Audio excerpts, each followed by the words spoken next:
Nosso bom dia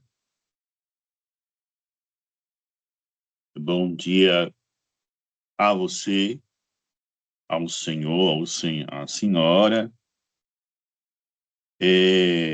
que estão neste momento privilegiando a nossa aula inaugural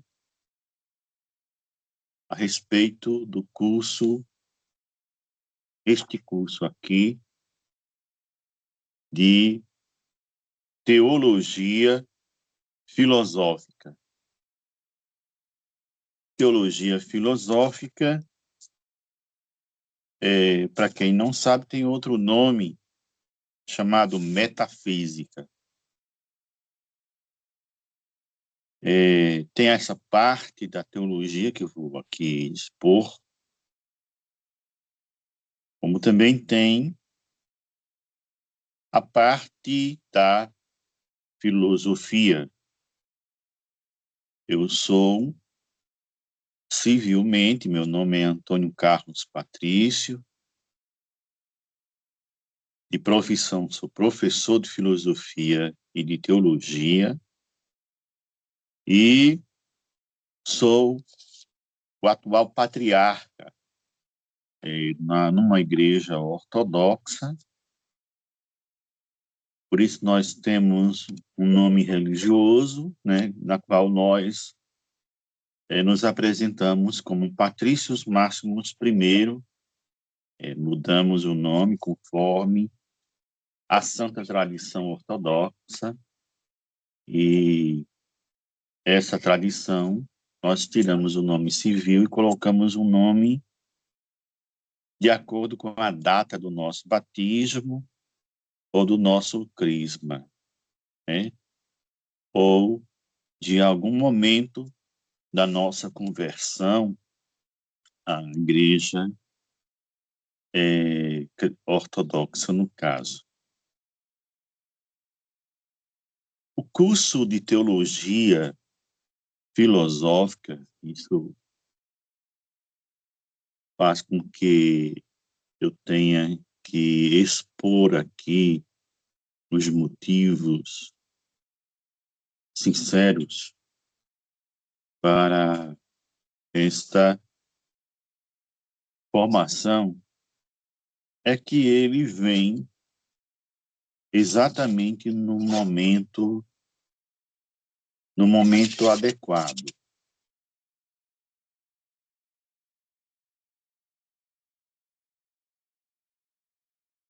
É um curso que analisa as concepções, os conceitos. Prioritariamente, ele trata inicialmente disso. Ele se confunde um pouco com a disciplina de epistemologia, ou teoria do conhecimento, melhor dizendo, que a início a nossa preocupação é mostrar a história do pensamento teológico filosófico. É mostrar de forma detalhada, ou tentar detalhá-la para você, como foi construído esse processo de conhecimentos, de pensamentos, tanto do campo de vista teológico, como do ponto de vista filosófico. Como foi construído isso? Como se deu essa construção? É um tema que não se termina, ou melhor dizendo, ele não se encerra aqui com as minhas falas, porque ele requer debate, análise, reflexões, inúmeras posicionamentos filosóficos também, porque convenhamos dizer que diversos filósofos eles irão opinar a respeito de cada fase histórica que envolveu a humanidade. Cada filósofo e também teólogo, eles irão trabalhar a respeito de épocas diferentes, momentos diferentes, a maneira como também, na mesma época em que eles se posicionaram, convergiam a uma determinada posição, seja ela dogmática, seja ela cética, seja também propícia aquele instante. Então, nós estaremos apresentando inicialmente nesse curso, certo? Aquilo que diz respeito, e aqui vou dizer, até o ano 870 depois de Cristo. A base do nosso curso. Por que essa, me desculpe truncar aqui a ideia, mas por que a base do nosso curso é até este ano? Porque, principalmente no Ocidente, onde nós residimos, essa produção teológica, filosófica, ela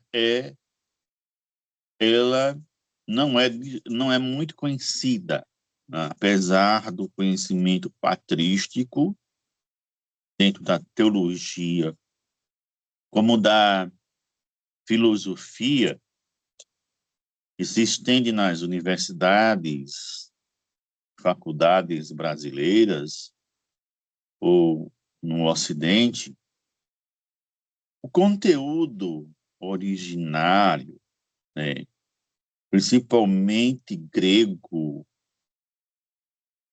dessas obras originárias, e o significado dessas obras, elas são pouco conhecidas no Ocidente. Obras diversas que nunca foram lidas de fato. E o nosso curso tem essa preocupação, demonstrar, através de uma leitura sincera, de uma leitura humilde, de uma leitura focada nessa originalidade, nessa fonte, transmitir para todos nós qual é o pensamento daquele autor, qual o pensamento daquela autora dentro do campo da teologia, dentro do campo da filosofia, especificamente dentro de uma análise que hoje consideramos ser a uma ontologia ou uma metafísica, o ser entendido de forma divina. Pode ser considerado divino o próprio conhecimento, aqui está a gnose, pode ser considerado aqui também o que nós chamamos de espiritual, e aí depende da concepção religiosa de cada religião, porque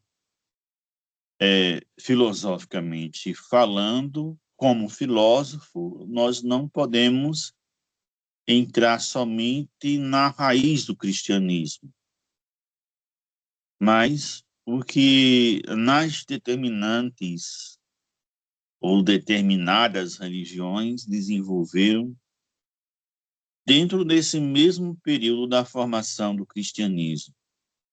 Há diversos estudos, há diversas análises do campo científico, histórico, sociológico, enfim, antropológico, que devemos considerá-los,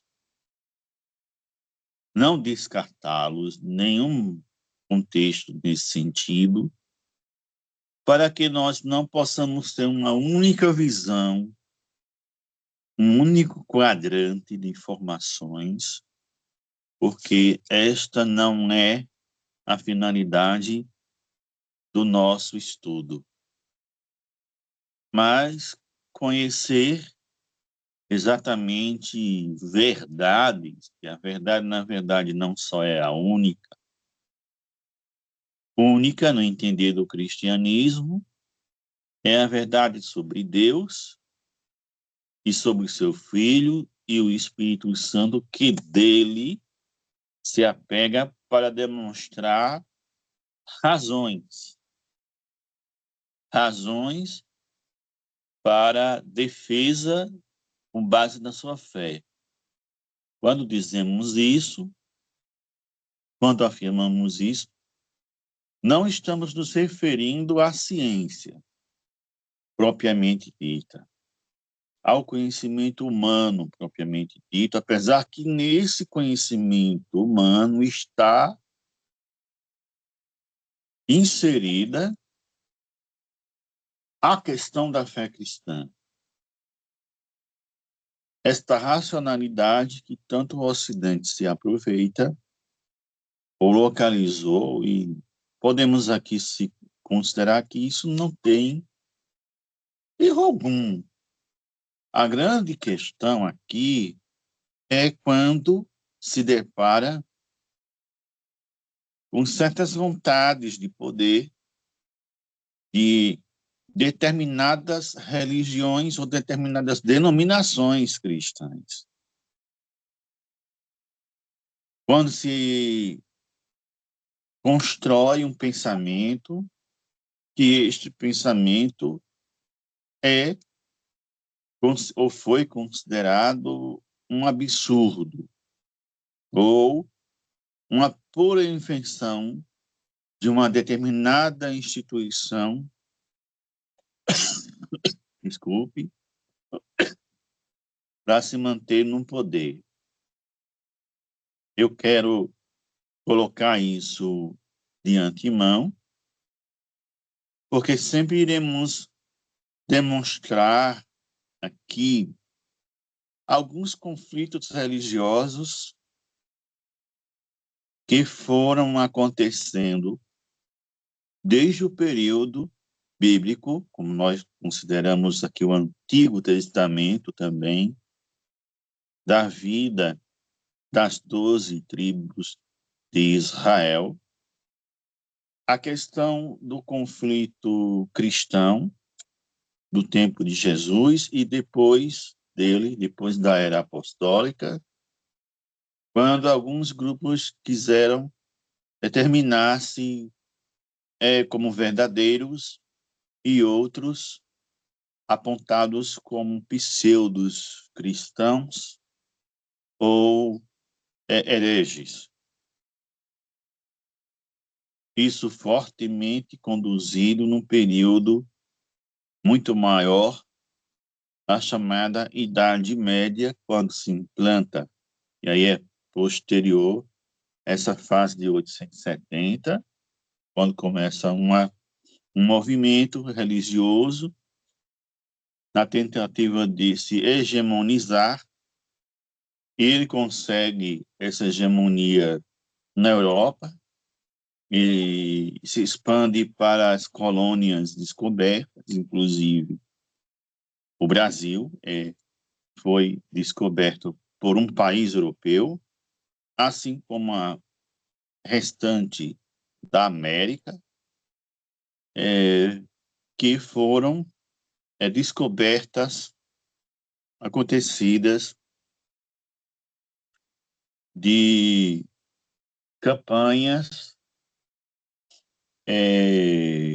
de poderes poderosos da Europa, com a intenção clara de apropriar-se de determinadas terras desconhecidas para satisfazerem seus programas, seus projetos ambiciosos de poder, principalmente do seu poder econômico. Então, aqui no nosso caso, pegando mais no nosso continente, o que houve no nosso continente não foi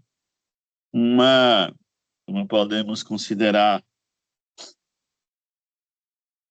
uma questão de autonomia, né? Uma questão de elevar a sua economia, o seu poder, a sua história, a sua soberania. O que houve aqui foi exatamente uma invasão de fora, e essa invasão de fora produziu esse pensamento, produziu um modelo de vida econômica que dele houve uma expropriação indevida daquilo que já existia como riquezas naturais nesse continente chamado totalmente continente americano, mas por que não dizer por toda a América Latina, inclusive incluindo a verdadeira história dessa América Latina, como também a questão do Brasil. E nós precisamos analisar tudo isso, porque é dessa produção que nasce a teologia, que já vem trabalhada na Europa, desde o período medieval, e essa teologia que veio trabalhada no período medieval descartou alguns pensamentos orientais e produziu apenas o pensamento de um determinado setor, de uma determinada instituição religiosa, e uma determinada vontade dos reis que vieram aqui e colonizaram esta terra. É o caso no caso da Espanha e também no caso de Portugal. Esses dois países que fizeram aqui suas colônias, a chamada América Latina. No caso do Brasil, o Portugal, diferente da Espanha, se fez presença maior devido aos conflitos ocorridos na Europa e a ameaça napoleônica, né? De Napoleão Bonaparte, que ameaçou a realeza em Portugal e se viram obrigados a virem residirem por um período significativo no Brasil e fizeram no Brasil uma espécie de sede colonial do seu império português. E é nessas questões que vamos analisar que tipo de pensamento também se desenvolveu a partir de então, né? Dessas concepções religiosas que obtiveram, as chamadas primeiras manifestações que aconteceram, inclusive como se realizou a chamada missa, a primeira, em latim, em uma praia, né? Basicamente, e que essa primeira, como se deu o predomínio do pensamento português, colonialista e europeu, em que hoje esse pensamento vem sendo bem agravante dentro do contexto de certas ameaças, de certos pensamentos e que antes foram ameaça para nós e que algumas pessoas tendem a dizer que a verdade, aqueles que querem essa mudança de pensamento é que ameaçam especificamente a harmonia social, ou uma determinada harmonia social que não tem muito, como posso dizer, não tem muita concretização temática, não tem muito fundamento, porque boa parte desse pensamento não veio da Europa. A Europa também foi uma forma de adaptação de um outro pensamento que é muito mais originário, veio do Oriente, e a partir desse pensamento do Oriente é que a Europa se sentiu à vontade, podemos considerar de deturpá-lo. Com o Renascimento, a Europa, eles definem maior a questão do seu pensamento em torno do mundo. Lembramos que o Renascimento ele aí ocorre na Europa com essa intenção de tornar o homem o centro das atenções à medida de todas as coisas. Era mais um viés socrático sobre a tendência maior da materialidade e da ciência, das manifestações que aconteceram na humanidade, mas não exclusivamente uma aversão religiosa totalmente. Haja vista que lá aconteceram as maiores manifestações artísticas das chamadas imagens, né? Michelangelo, dos pintores como as grandes pinturas de Leonardo da Vinci, a Última Ceia, enfim, foram as questões que, assim, podemos considerar aqui que, de uma maneira ou de outra, verificamos que existia uma certa divindade, né? Uma certa metafísica, meio que dentro do conceito europeu, né? É com o protestantismo, que é a continuidade assim, histórica da Renascença, que esse lado mais metafísico, esse lado da arte mais metafísico, começa a desaparecer, porque o protestantismo vai retirar essa imagem de certos objetos, essa tentativa de espiritualização de certos objetos, essa metafísica, para algo mais concreto, você dizer, expor isso, retirar isso, que não deixa de ser, de fato, um certo pensamento gnóstico, né? uma gnose mesmo meio que distorcida, mesmo a aversão de tudo que diz respeito às coisas do mundo, a separação do Deus das, das coisas divinas com relação às coisas do mundo. Então, é aqui que verificamos que o protestantismo vai desenvolver a ideia clara de que o protestante ele não vai acreditar em qualquer natureza material que interpele, de certo modo, a divindade. Mas antes de chegarmos a esse ponto, nós precisamos voltar ao passado.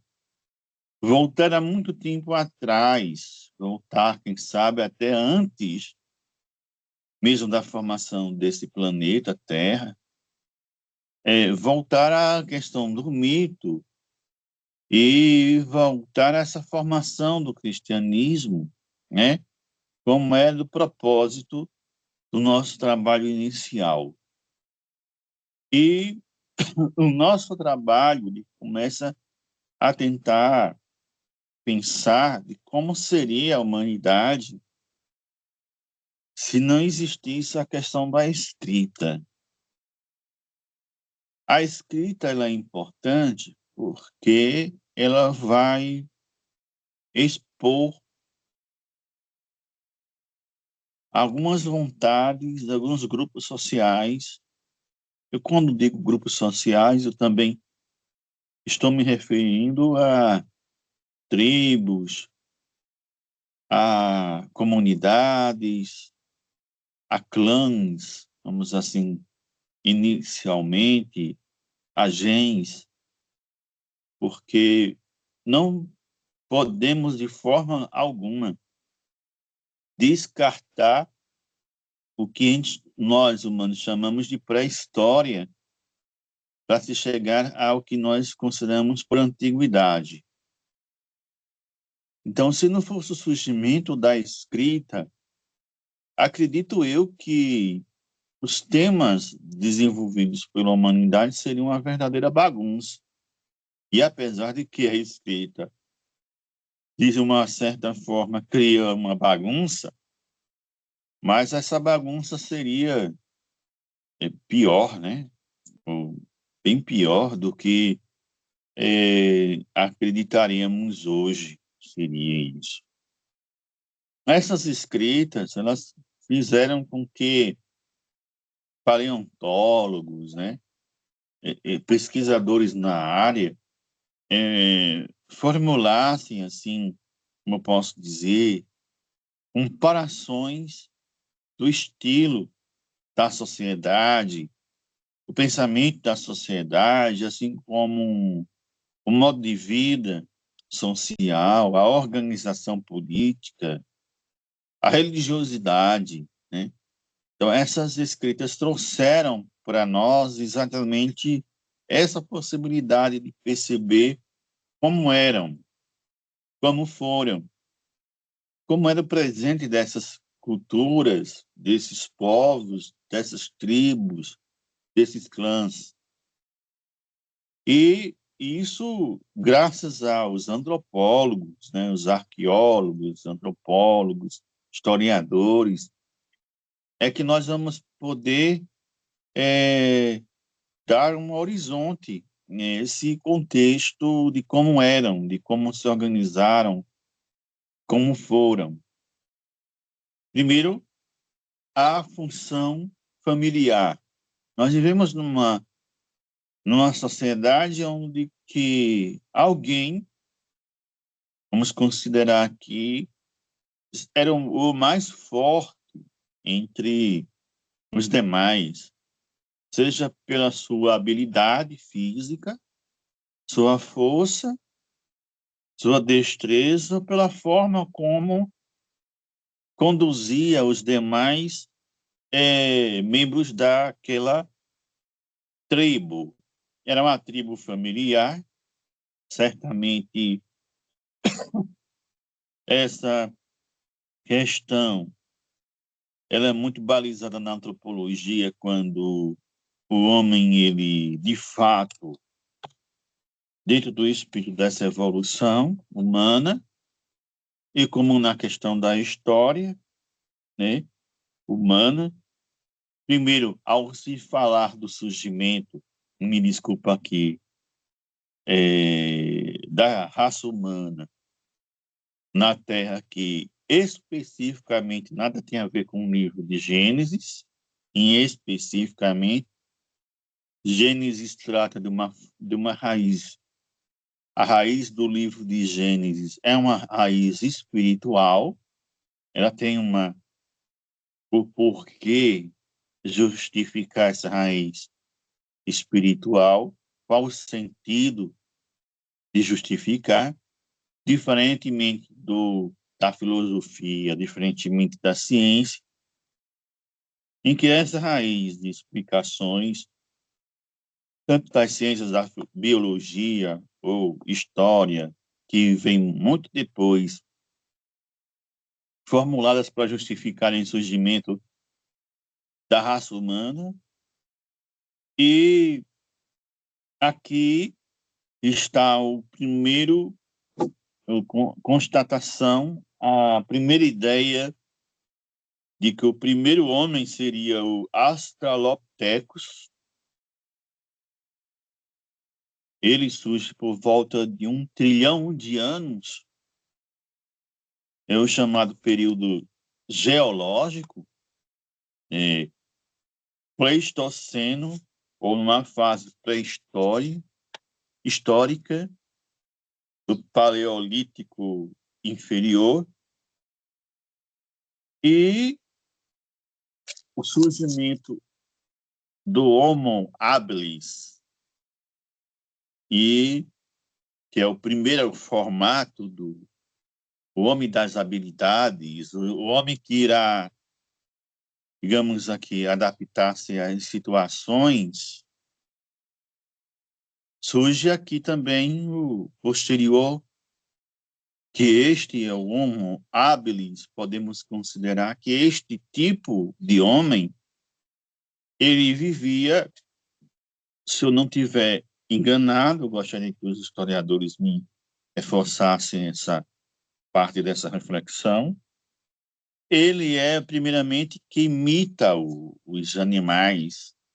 Ele vive em árvores, ele experimenta a visão inferior, mas quando ele experimenta a visão superior é quando ele sobe nas árvores.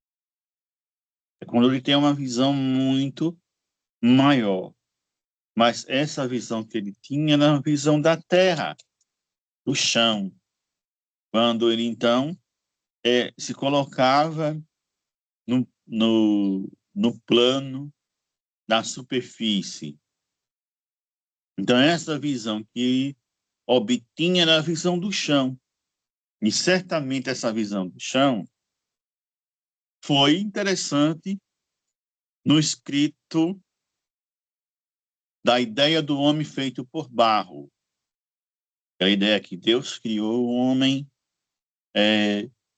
pegou, então, o barro, um elemento da terra, fez o molde, e desse molde ele deu o sopro. Sopro aí é uma expressão também filosófica, o espírito, o nous, é uma expressão também filosófica, não deixa de ser, é a psique, a mente, a alma, a natureza humana incluída, a partir desse sopro divino, e aí cria o homem. Primeiramente, essa é uma concepção, Abeli, dessa concepção que era dita nas tribos. Entendemos também que a natureza, como em si, a terra, a floresta, o deserto, tudo isso, elas foram elas foram importantíssimas para essa compreensão do elemento do solo, da utilidade desse barro, da utilidade desse, e tudo que veio do chão, tudo que veio veio dentro dessa concepção da terra, nasceu da terra, originou da terra, assim a água, assim as vegetações que surgem a partir do texto do Gênesis também. E o homem, claro, não poderia ser tão diferente a essa concepção do origem, a origem do Homo habilis, tanto desenvolvido. Mas, por tantas observações que este homem então fazia nessa fase primitiva, que foi evoluindo, é que percebe que alguns animais se tornavam eretos no seu caminho. E aí surge as adaptações corporais do homem. E o Homo erectus começa a se desenvolver. É quando ele deixa a vida das árvores, a imitação do seu primata, e começa a resistir às determinadas situações. Nós conhecemos a história do homem de Neandertal, né? Também como essa questão, desculpe, essa formação humana é tão colocada aqui inicialmente para nossa pequena e ilustre reflexão. Nós estamos numa fase paleolítica inferior. Nós estamos na era glacial, que nós consideramos isso, que o homem ele surge no período de frio. Aqui a Terra apresenta baixas temperaturas e pouco via, né? O céu era assim, inverno direto, e nós começamos a perceber de onde também surgira este homem. Aqui no texto inicial, não diz muito, mas vamos analisando dentro dessa questão o surgimento dessa chamada tradição oral, que era dito assim, de tribos a tribos, tal conhecimento, que a origem da humanidade, que nada se assemelha ao Gênesis, ao Pentateuco, nada se assemelha, por uma razão assim tipicamente cultural. Desculpa.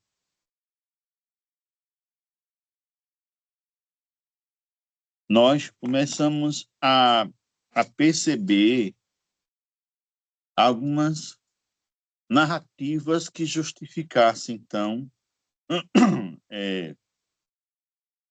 a formação desse homem, a formação de algumas coisas que foram concretizadas para, então, focar no livro do Gênesis.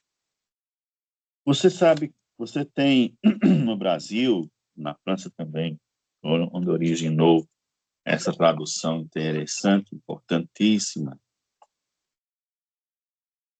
que é a Bíblia de Jerusalém, texto original da Bíblia de Jerusalém, da École Bíblica de Jerusalém. Essa Bíblia aqui, vou mostrar aqui, esta Bíblia aqui, lá no final, ela fala um pouco sobre, na cronologia, no quadro cronológico, ela mostra Este quadro cronológico aqui, não sei se você está vendo, não sei se você está vendo esse quadro cronológico, não dá para perceber? Acho que não, né?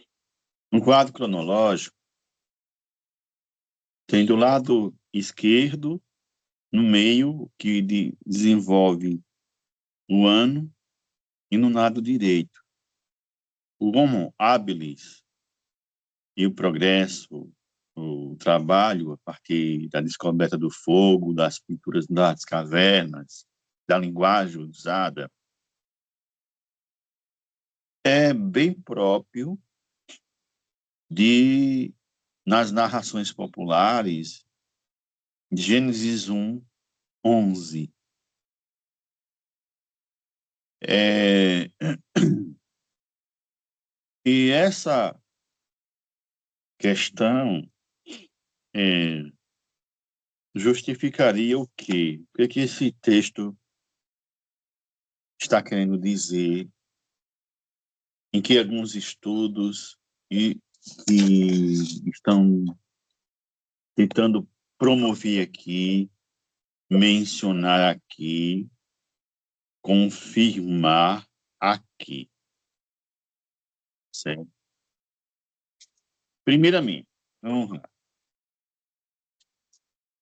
Segundo a maioria dos teólogos, Gênesis é uma escrita muito posterior à fundação do mundo. Essa escrita tem base em 586 antes de Cristo.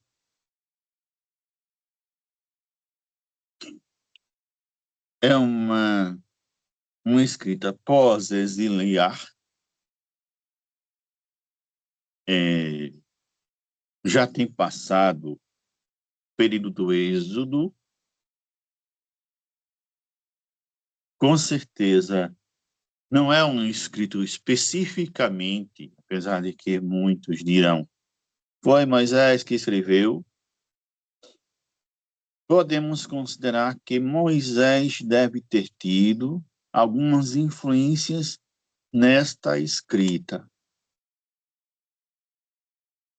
Percebe-se que se o ano foi 586, onde estaria o personagem do autor Moisés? Se não pela inúmeras narrativas orais, inúmeras já escritos a respeito da história de Adão e Eva, como nas histórias de Abraão, dos patriarcas, até chegar ao Egito. E, basicamente, Gênesis trata até a história de José. Especificamente, como eles conheciam essa história de José. Conheciam de que forma? Em algumas narrativas, mas também de muitas coisas mencionadas, tratadas oralmente. E essas oralidades, elas estão se absorvendo, foram assim, funilando. Elas foram muitas histórias contadas, mas elas foram tomando um rumo até chegar num texto escrito propriamente dito. Daí o principal sentido do texto de Gênesis, que teve, na verdade, várias traduções fundidas, várias narrativas fundidas em um texto só. Quem é que vai dizer isso? A própria teologia, os próprios estudos teológicos, quando são narrativas diversas e são elementos que foram encontrados no próprio texto, principalmente quando se referem à história de Adão e Eva. Eu vou dizer porque posteriormente aqui. Isso faz parte do nosso curso. Vamos lá. Segundo essas narrativas, certo? Segundo essas narrativas,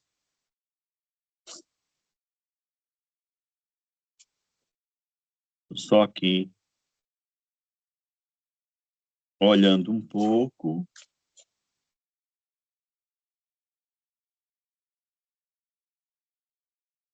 só olhando um pouco, como eu disse que o homem ele surge na era glacial,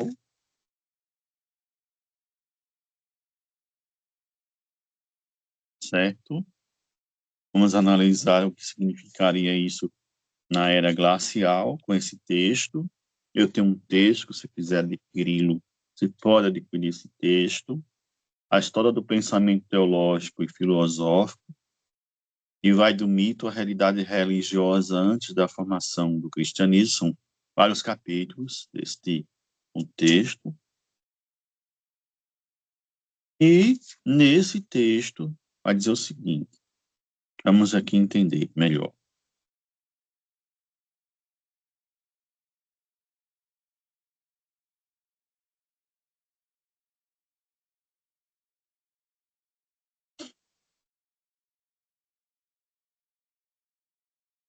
Só um instante.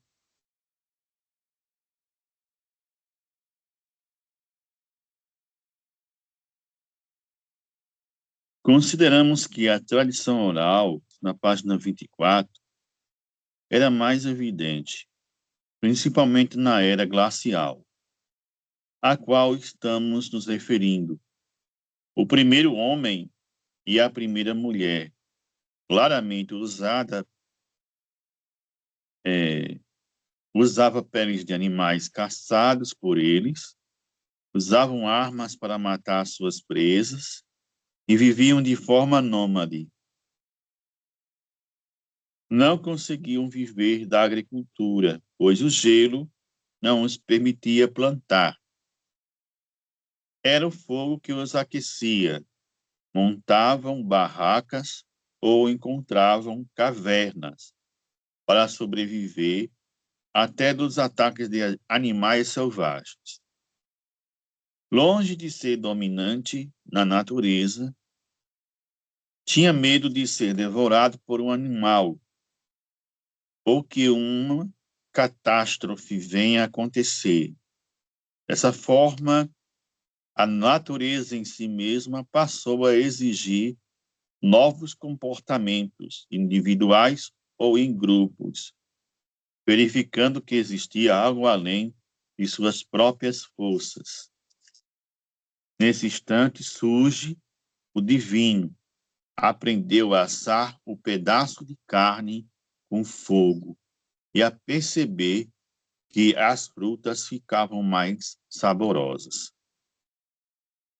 O fator mais importante se refere à sua sobrevivência diária, e percebia que os problemas acabavam surgindo ao seu redor cotidianamente. Todos se moviam pela possibilidade de continuarem vivendo em uma determinada realidade. Os grupos organizados passaram a propor uma liderança política, uma espécie de chefe familiar que reunia os melhores do clã para a caça, a pesca, como meios necessários ao sustento de uma família que já vinha crescendo. Assim, mais tarde, a caça e o sustento foi concretizando a posição masculina sobre a feminina, pois caberia às mulheres o papel de cuidar das crianças, dos idosos e doentes. Já estamos no contexto de comunidades mais organizadas, surgindo a divisão do trabalho, dando significado à existência do modelo de James, ou gens, tendo a organização em destaque a princípio das mulheres mais idosa e esposas, criando aspecto social e a identidade familiar, uma espécie de modelo social. A organização social da família, identificada como gens, foi deixando de ser cada vez mais primitiva, tornando-se mais coletiva, compartilhando seus bens produzidos de acordo com as necessidades de cada um. Isso lembra muito a leitura dos Atos dos Apóstolos, no capítulo 2, versículos de 42 a 47. Uma comuna social. Daí veio a primitiva compreensão de que seja uma sociedade comunal, ou seja, uma espécie de comunismo primitivo, cuja economia se baseava nas necessidades da comunidade. Cientistas afirmam que as pessoas sempre desejaram saber como se desenvolveu o universo, os astros que deles fazem parte, as estrelas, os planetas, os cometas, os fenômenos celestiais e naturais, sobre a Via Láctea, o Sistema Solar, a nossa Terra e, por fim, a vida. São esses questionamentos que, essencialmente, levaram esses homens e mulheres da era glacial a olharem para cima, com a esperança de que eram apenas criaturas criadas por um ser divino ou crer em vários deuses. A busca por essas respostas conduzir os indivíduos a acreditar no simbolismo religioso a partir dos seus sentidos e ao observarem do alto, ou o alto. Surgimento na esperança, nas expectativas do futuro, o imaginário e o abstrato conduzir o homem a aceitar lendas, contos, fantasias, ao invento total de um universo desconhecido, anexadas às histórias reais, a exemplo da vida de um guerreiro diante de uma caça, a vida de alguém de um clã. Vale salientar que, na história, não surgiu o povo hebreu, e nem de longe os livros que tratavam dessa era glacial comentaram o assunto.